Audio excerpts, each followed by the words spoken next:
Hey guys, welcome back to the Goodfellow Podcast. I am your host, Joe Barone. Thanks for tuning in. If you like us, subscribe. Don't forget, because this way I can bring some more stories for you. So give me the thumbs up.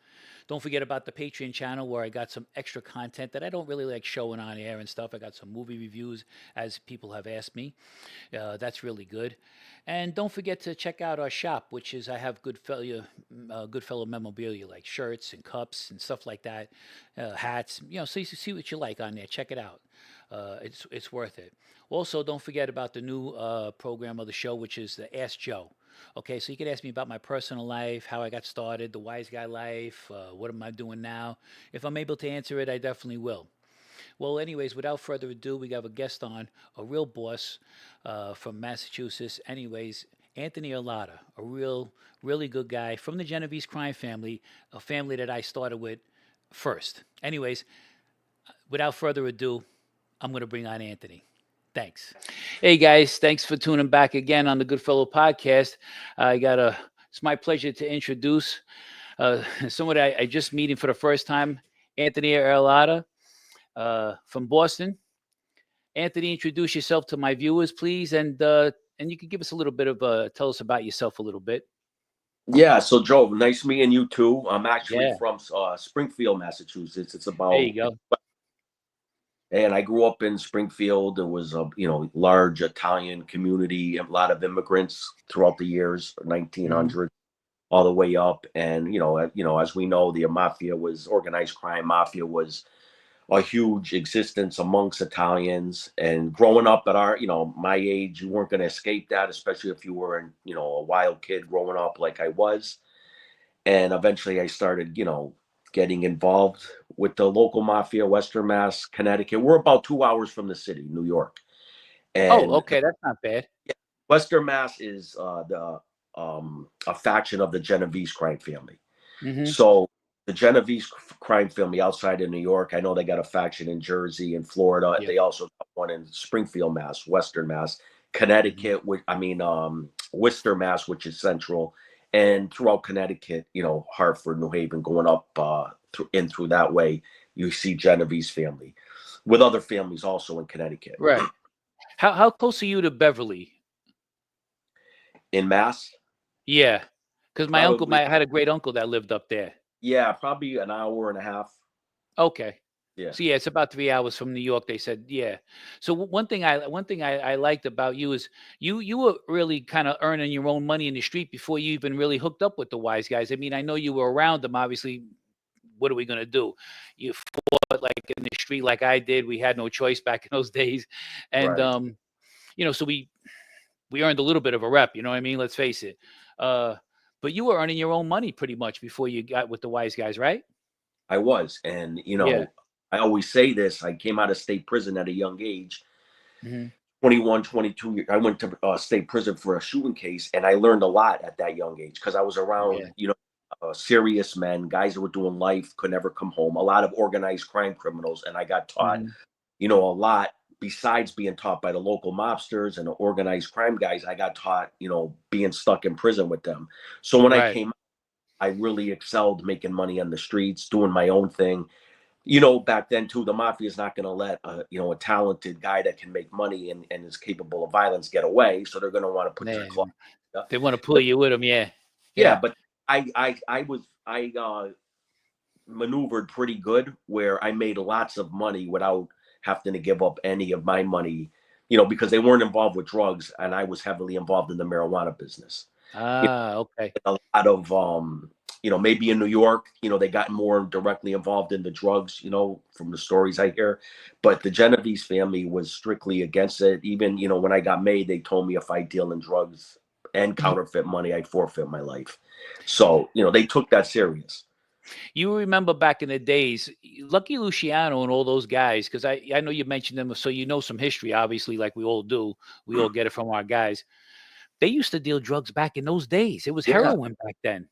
The Cingiganti got arrested and went to prison for heroin. And, Carmen Galante, all of them, I think they stopped around the 50s. They made some rule that they were going to stop doing it.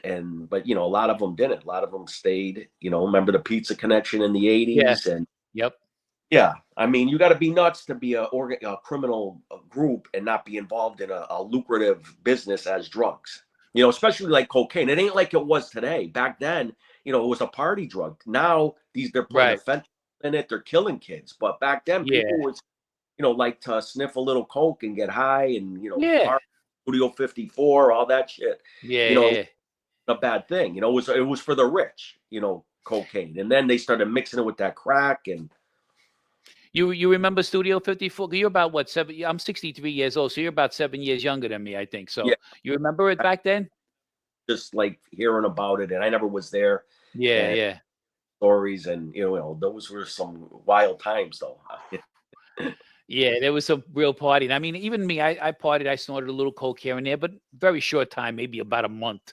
It wasn't like I was, addicted to that. Or even when I was a little kid, I think I started smoking weed when I was 11 years old. And then I stopped when I was 14.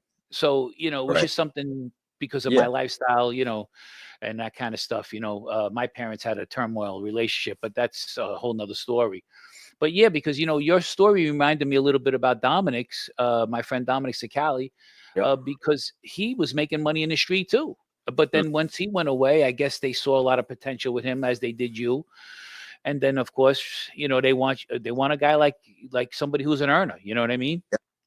And especially if you're capable of violence, they really want that Yes. guy that can make money and be able to go out and shoot for them or hurt people. Yeah, I know you took care of your own business, which I heard a lot about that as well too. I like the fact that you actually came to New York. A lot of people didn't realize you took care of that Bruno guy who was really your boss. So Yeah. that's almost like a John Gotti move, taking care of Paul Castellano. And You, yeah, go ahead. I'm sorry, I don't want to cut you no, off. go ahead. Finish one.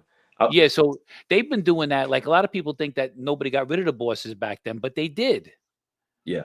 But We yeah, would have to get permission. Like I said, a faction, a mhm, Springfield faction, it still answers to the New York bosses. right. But no money went down there, Joe. Like a lot of people Oh, think, like it was like sending money. No money went down from the really? faction until Artie Nigro got put in place, and then we started this big, huge extortion racket, and it was Ah, growing up to 50,000 a month. And Bruno, who was the boss, was sending, I believe, around 12 to 15,000 a month out of that. But we never okay. portions like that here. We never shook down our local business owners, or we shook down the Shylocks and the sports bookmakers Yeah, and yeah, right. drug, but never business. And when Bruno took over, he wanted this thing. He wanted to copy like Nicky Scarfo, and Yep. he wanted to pay the street tax. And so he started, doing that, and it just started getting really big. And that's the first time money. Now, don't get me wrong; they sent tribute like cigars, good wines, the Louis XIII, all Yeah. kinds of, homemade meats and things like that. And Mhm. we up a van and send it down to New York, but never money. You see, Anthony, that's what I liked, and I understood when you were talking. You were like old school, really, and I like that because listen, the way the mob is. It is a cutthroat thing. I mean, we're not going to lie, but at the same time, there was good rules in place. You know what I mean? And that old school way was really solid back then, and you seem to have kept that with you, and that's what I liked. Yeah, and I agree with you. I don't know if it was just the Genevese family in particular, Hmm. excuse me, but they never shook down their guys like other families that I have No. stories from. And I Mhm. think it was because they were so wealthy, the guys on the top. You had all those guys with Yep. serious money, so they didn't starve and destroy the captains underneath. They let them earn. They let the soldiers earn and them, and that's why I think they were. It's a money family, and in our area, we had like an empire within the empire. Like the Genovese family, Wow. huge, right? But Yep. if you up, like a lot of wise guys from New York came up, but Boston patriarchal families, they loved it here, and the Hmm. local Springfield faction, all these guys were very wealthy guys, Yeah. made money, and they were capable, and they were very capable. They were capable of killing. They were capable at earning. And when I say an empire within an empire, they controlled it all. Like there wasn't a vice or racket that they didn't Wow. have, they didn't dominate, And I think it's because, once you leave New York, it's smaller cities. There's Yeah. not like, you're not fighting with 5 families. No. It was just us here in Western Mass. Then you got Connecticut, you had some patriarchas. Further up, you had a few Gambinos and, Columbus, but mostly to the large part. And especially after the patriarchas took a huge bust in the early 90s, we pretty much all. So just think of all the, we're putting machines out. Of course, they're going to put our machines in their bars, Oh, restaurants. sure. Of course, they're going That's what to. you're supposed to do. Yeah, they're going to bet the sports with us. Someone's loaning out money. You're not going to loan out money because you're afraid you're going to get beat. So they had to be with us. I was with Raymond Patriarca Jr. when we were, and I was in Milan, Michigan with him, and it was Matty Guglielmi. Yeah. I think, Yep. yeah, he was a tough guy too. Matty, he was a good guy too. So I was with a couple of those guys, and they were good people, man. Yeah. They were really good people. But I like, yes. Now Raymond's father, I'm telling you, you could put him right up there with Carlo Gambino, Tony Accardo in Chicago, the bosses in New York that are legendary. You could put Raymond Patriarca Sr. right up there with him. Wow, that's cool. Old, like gangster, old school, of a man he was. And the same, I didn't know that. Our boss here, Sam Kafari, he ruled from the 30s all the way up until he died in his bed in 1984. Wow. Never went to prison, and he ran this whole faction, Connecticut, Western Mass, Central Mass, all those years. And you never hear anything about them. That's why I kind of wanted to come out on the podcast and talk more about them. Because like you just said, Raymond Patriarca. His father was a legend. The guy Guglielmetti was, I used to meet with him in Providence when Bruno would take me down before I was straightened out. We was still Providence guys. It's only an hour away, and we work with them. What did they call him? Matty the Horse too, or no? No. He had a different nickname, I think. I forget. Good looking Matty or something like that. Oh that. yeah, that's it. Yeah, because he was in Michigan for a little while, and then I don't know where he had to go. He got transferred or something like that. And there was another Angelo Bruno with Nick Scarfo that you mentioned. I think he got rid of him too. So it was like the Brunos. It's similar names. A lot of people, Now, one other thing I want to get for the viewers, because there's a little confusion.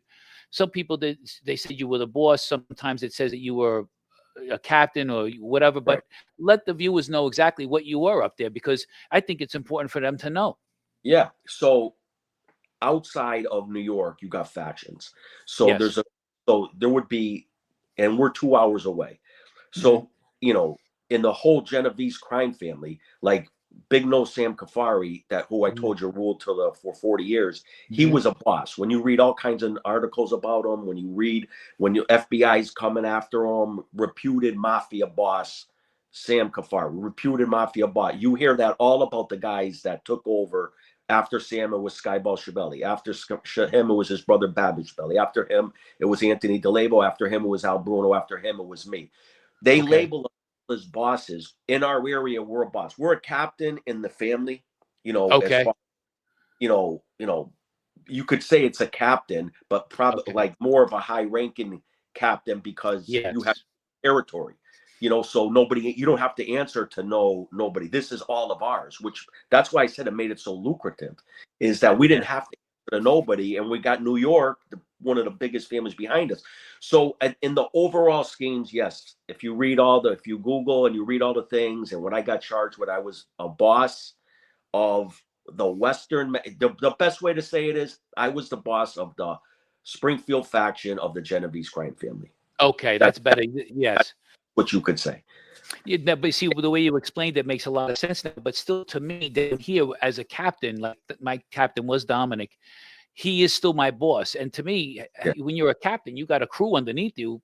You're a boss. You know what I mean? Especially you're doing, Capo means boss, and and I think the only difference is in New York.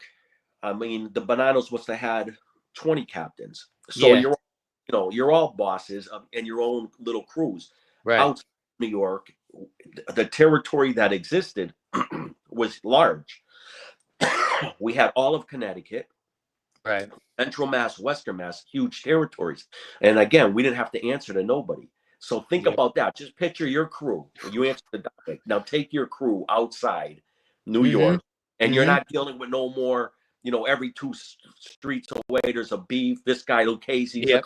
the Gambinos, they're all the Bonannos are all beefing, right? You Yep. don't deal with that. You guys are like walking around and no one's there to defy you. How good That's it was. nice. Yeah, that's why I said we had it so good. See, I like that. That to me, that's almost like that takes a lot of stress and a lot of pressure off you as well, too. You know what I mean? Yeah. Wow. And if a beef does come up, and it has to go to New York, who's going to beat us? We're dealing with a large family, one of the largest, Genevese crime family. And, let's just say a beef does happen to come up. We win 90%, 99% of the time, Because, New York. Now, when you wanted to take over now, finally, you came to New York actually to sit down with a couple of the guys. That was actually a pretty good move too, like to actually come down and state your case. You know what I mean? What made you think of that? Just because, like I said, you're kind of like separated, but yet you're still together. So, Joe, that's like a real long story, and it didn't. I didn't want to kill Bruno. I didn't go down the state case. They printed that in the newspapers because don't forget, for so long there was no people arrested for it. So they were going with the narrative that I was the prime suspect, and they were down there. I asked permission. They had informants that would say, because they didn't know the inner workings of everything, that I asked permission to go down there. That's not how it worked. What happened was, real quickly, I'll tell you, Bruno was going to get shelved from being a boss. Okay. In our area, he was going to get shelved they were going to demote him to be a soldier. As this was going on, another faction with us was going to get sentenced, and they, a 302 came out saying that he was a made guy. And who do you think was saying it? That one of the made guys was a made guy was Al Bruno. Oh, okay.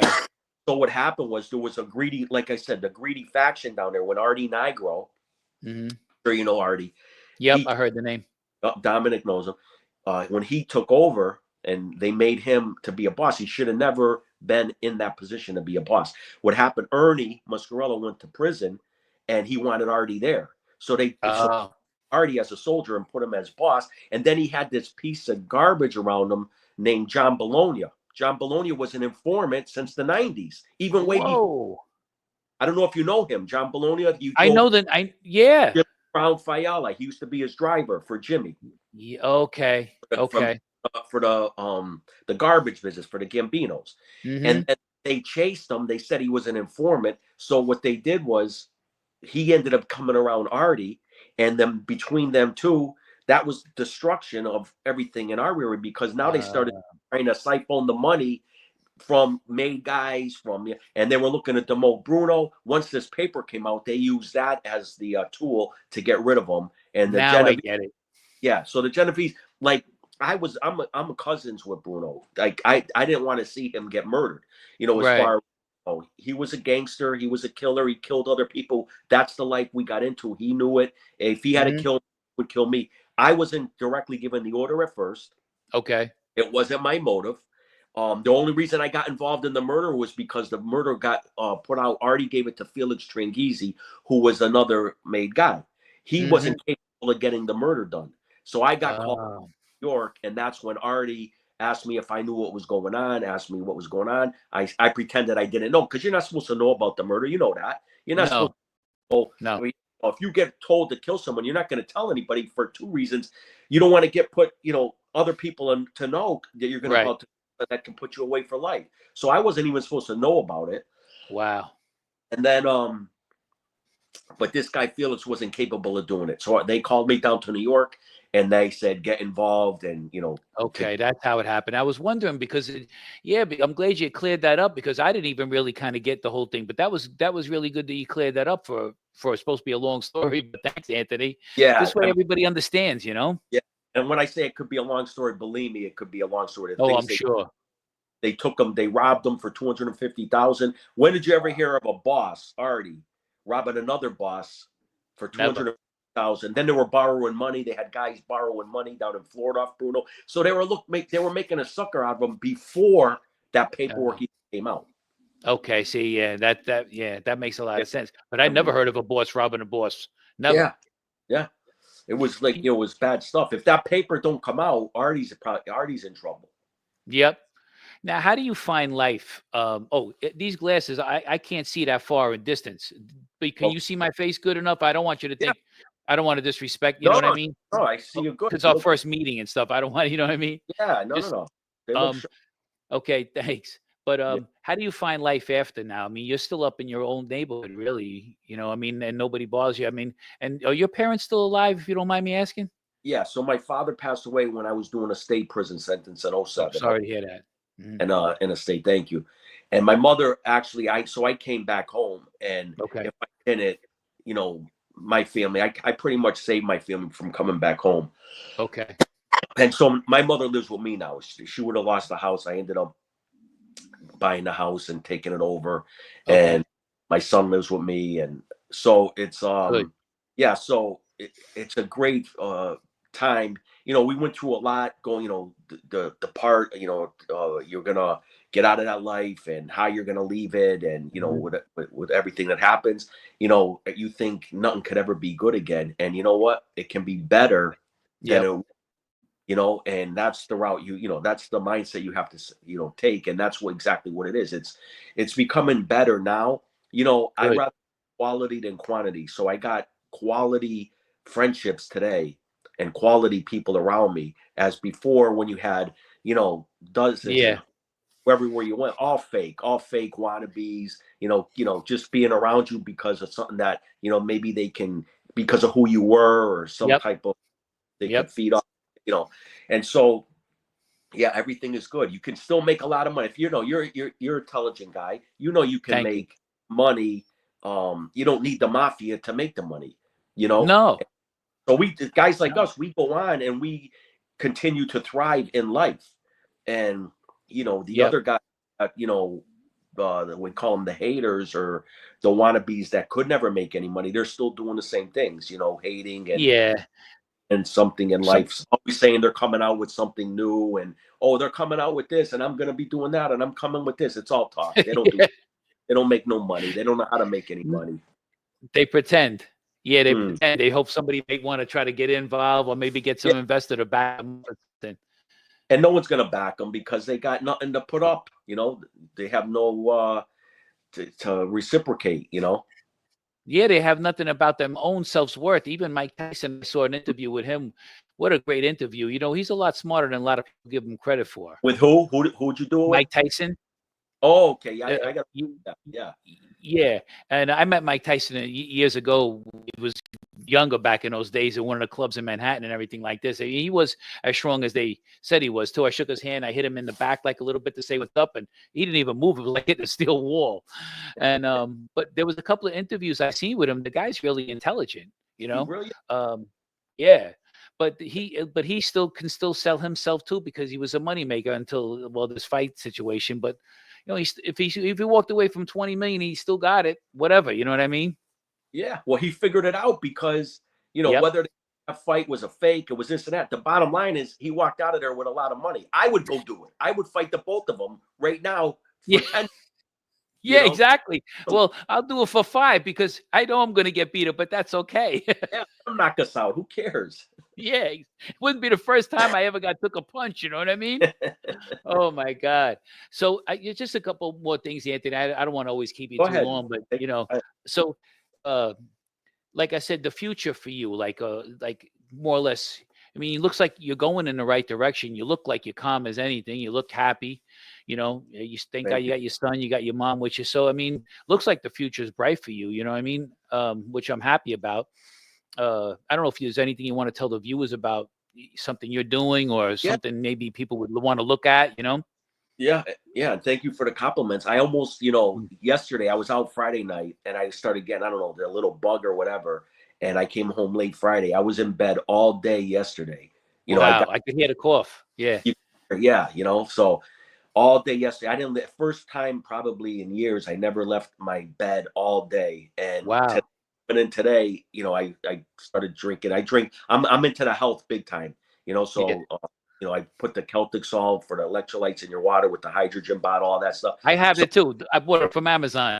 yeah, because I didn't Yeah. want to. I couldn't make the show and do that, So Thank it was you. like make sure I got to the steam room and all that. But yeah, so right now we just launched a book, and I explained to you earlier. It's called South End Syndicate, and Okay. it's the Yeah, book. let's see it. Beautiful. And the reason I wrote this book is, I wrote it with Joe Bradley actually wrote it, and I just told him my story. And the reason I wanted to do that was because to tell the story, like you said, you never heard of, No. the Patriarch Casino, Sam Kafari, Whitey Tropiano was in Murder Inc. Okay. Billy Grasso. So if these people looked up these people and found out who they were, they would be like, wow, these guys really had an empire over here. And so that's why I wanted to write the book, just to put it out there, because it's virgin territory here. You never hear anything about, through the nation. I think I put Springfield on the map, with the high profile, like you said, the John Gotti type killing of Bonanno. And all that, but it shouldn't have been, because these guys were notorious gangsters for the whole 1900s. I mean, the 1900s, it was some crazy shit that went down. And so that's the reason I wanted to get the book out. I have also just launched a wine. It's called Pazzo. P-A-Z. Pazzo. Yeah. Okay. So on Instagram, I got Instagram, my name, Anthony Arillotta, but also if you go on there, it's Pazzo Wine. And pre-orders are out now. You can, and we're getting we have a website up now, but we're getting our second website to, so, people can actually see, the club that we have going on and everything. And I've been doing a lot of, anything like opportunities come up. You know how it is. Like me and you work, excuse me, in the future, now that we know that each other, we're business minds, we put together something, and next thing you know, we're in, some type of club or garbage business or a real estate deal or, some sort of construction deal. And that's how it goes. That's what I do. I look for opportunities. It's all about networking, getting out and about, meeting new people. And with the social media, you cannot help not to network with the social media.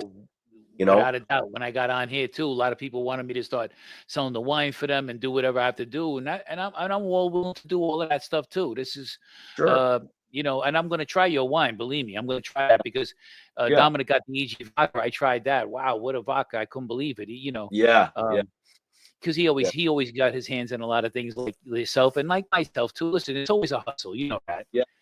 I heard he might be coming up to this area in a few weeks. A friend of mine told me up, and we're going to get together and go have dinner. I don't know if you'll be around to come up, but I might too for a couple hours. I'm only a distance from him, but not that far. So I might want to do that too and join him because it's always good to see him. Yeah, exactly right. Yeah, well, and we'd have a lot of fun between the stories and just hanging out. Yeah, right. You're down in Florida, right? I'm near Florida. Yeah, I'm in. Oh, that's beautiful. Yeah. So it's not bad. I've been here for 13 years already. Oh, nice. So my town, even though I was in my town when I first came home and all the cooperation thing came out, but my town is not the same anyways, and it just doesn't seem for me to have anything there anymore. You know what I mean? Joe, nothing's the same no more. Like you grew up in the heyday of what organized crime was and what neighborhoods were and everything. Nothing is the same. When we grew up as kids, forget about it. Throw that all out the window. Oh my God! Is today? I mean, it's it's just they'll never get those times. I hope they come back. It would be nice. I mean, look, I had to walk down one block. It took me almost an hour just to walk down one block because I had to stop at this guy's stoop who's sitting out on their porch. You got to pay respects. You got to say hello. You could leave the doors open. You never had to lock your door. There was no, none of that. People post on the street selling drugs. I mean, you sell like drugs, but not in a way like that, not in that area. The and the everything was just the neighborhoods weren't ghettos. I grew up in Springfield, and I grew up in Six Corners, and they say, "Oh, it's a ghetto," but when I grew up there, it was a neighborhood. It was I think it's coming back to that too. Like people are starting to realize, take pride in them, in their homes and where they come from.